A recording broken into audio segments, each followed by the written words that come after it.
Qizlarjonlar, men bitta narsani ko'rsatmoqchiman.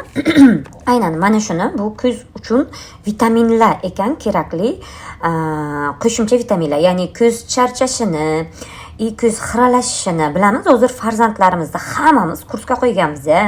Yana kun davomiga telefon, televizor, planshetda ishlashadi va ko'zlari toliqadi. Mana bu narsani menga Glaznoy yozib bergan edi. Meni farzandimga mana hozir ko'rsataman qancha ichdi.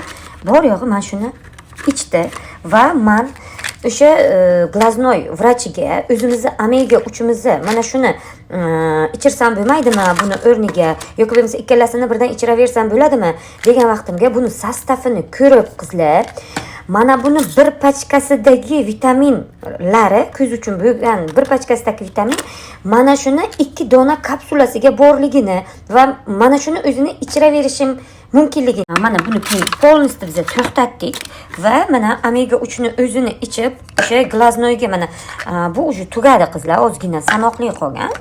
Mana bu уже yangisi.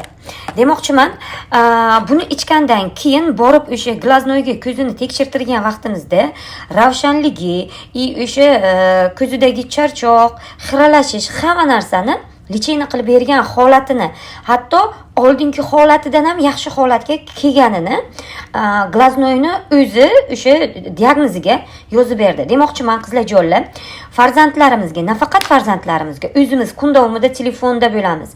Kun davomida masalan televizor yoki bo'lmasa kun davomida daftar, ruchka bilan ishlaymiz. Ayniqsa o'qituvchilar. Bemalol mana shu bilan biz ko'z sog'ligimizni saqlab qolishimiz mumkin. Undan tashqari xotiraga, aqliy faoliyat, qon aylanishiga va